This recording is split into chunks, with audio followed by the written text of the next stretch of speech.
There I was, typing up the latest chapter for my edit, already caffeinated, the clack, clack, clack of the keys reminding me just how far I still had to go.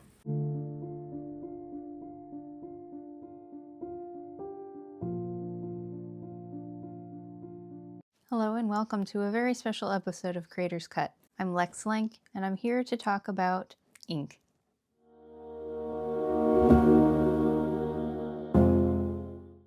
It was a dark and stormy night. Only it wasn't, because the sun was shining and it was daytime. But this writer likes that cliche so much, she decided to put it in this video anyway.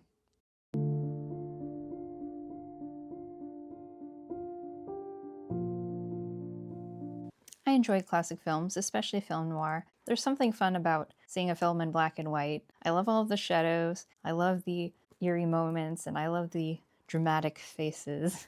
So that was one of the inspirations for this video. I wanted to try something a little bit different and to kind of give homage to those films that I like so much. Honestly, one of my favorite things about noir films particularly is that they always have monologues. So the character is talking to you while things are happening on screen, but they're not actually saying dialogue in the legitimate film. A voiceover, if you will.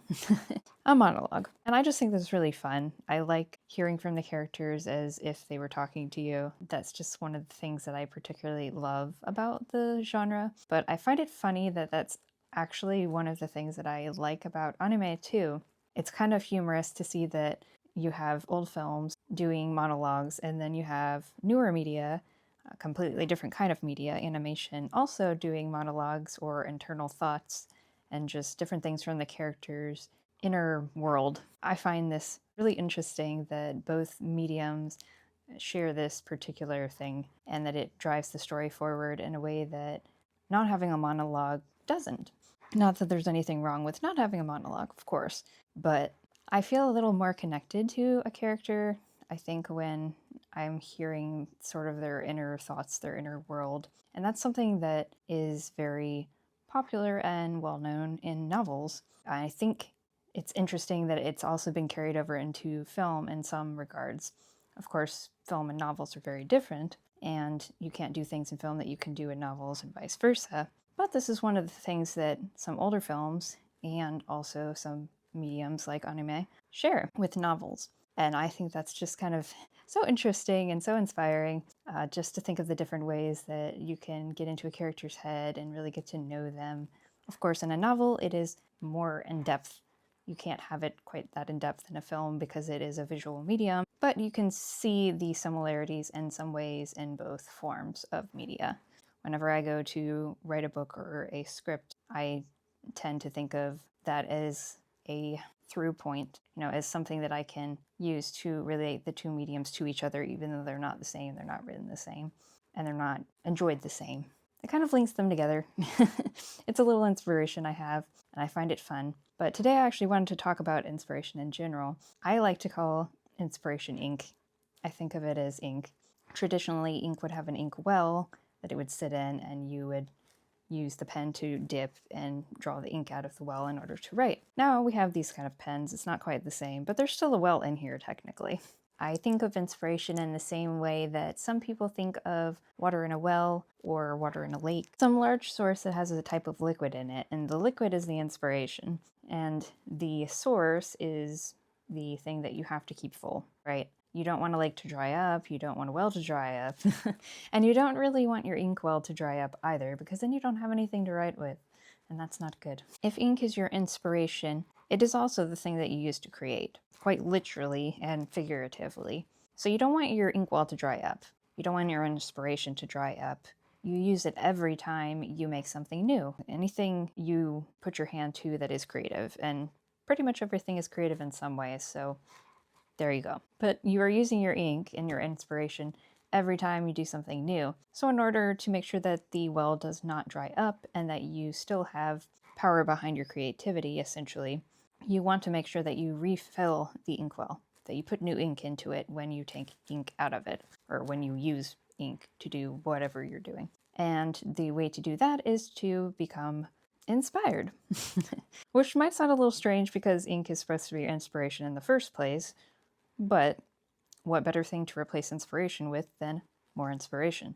For me, that means going out and looking at the world. I personally think that's the best way to come up with inspiration. I don't look at it as a bolt out of the blue, as a lightning that strikes you. Sometimes that can happen. You might find the inspiration just randomly when you're not looking for it, of course. But I think in general, we really have to train ourselves to look for inspiration and to look at the small things, to look at the big things, to look at everything, to pay attention. Inspiration is best gathered when we are paying attention to life and all of the things in it. I personally find a lot of things inspiring, and I think I can find inspiration in anything. I think inspiration sits in everything, whether it is nature or entertainment or another person's thoughts, whatever it happens to be. Of course, I watch films, I read books, I read manga, I love art, all of these things. All these things are wonderful. But I don't want to discount the inspiration found in the everyday either. Whether it is a building I'm looking at, or a flower I'm looking at, or a sunset, or somebody's smile, whatever it happens to be. And I also think that we have to go out and look for it and be particular about it, not just wait for that lightning bolt to strike us every once in a while when we just randomly happen to be somewhere where it can. You want to make sure that you are actively looking at the world and thinking about the world and being inspired by the everyday things, not just waiting for that random act of inspiration. Because if you wait for that random part of that inspiration, that random lightning bolt, then you won't be able to fill up the well fast enough. Or worse, possibly, you won't be creating a lot. You'll only be able to wait for that particular lightning bolt, and when that inspiration is used up, then you can't go back to creating until another random one comes by. You won't get very much work done. And I don't think you appreciate life as much and all of the wonderful things that are in the world as much if you're not actively looking. One key way I find that this happens is getting off of my screen.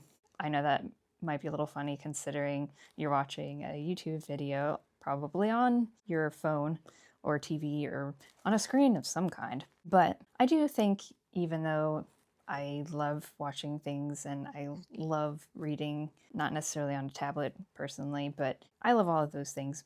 But it is important to actually get off of technology and go find things out in the world and pay attention to the real, tangible, physical things that we have around us. Not saying the other things are bad, but it is important to have a balance for sure. So if you want to be creative, try something different. Going to the park, go for a walk in your neighborhood, even look around your own house. There's so much around all of us all of the time that we might not even pay attention to. And even if it's something small, it can really inspire you to try something different and to think a little different. And you can feed that back into your story or into whatever you're creating. Right. That was part of what I did, part of who I was. An ink blot adding to the endless well of creativity.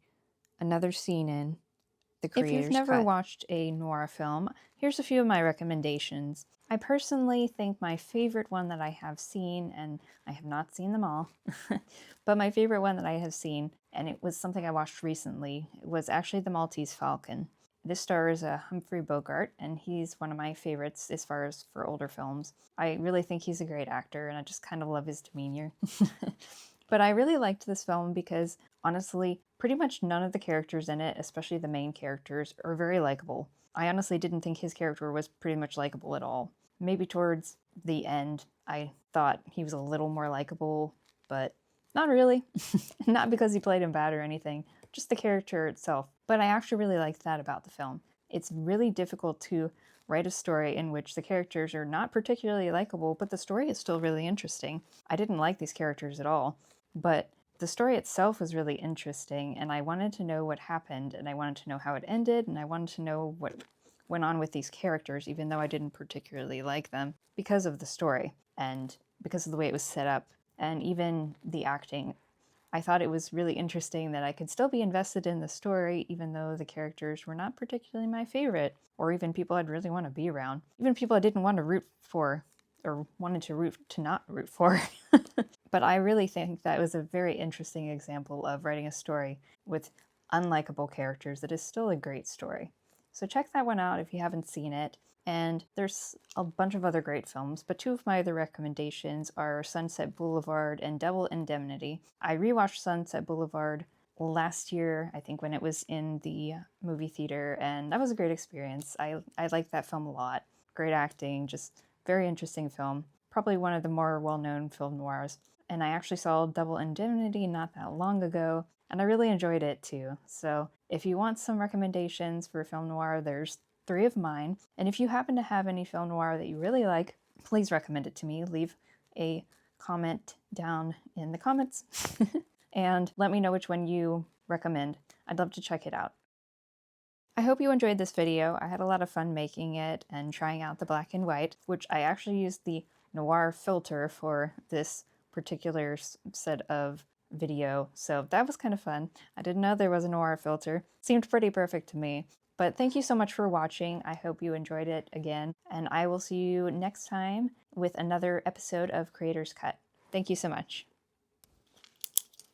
Well then, that's all she wrote.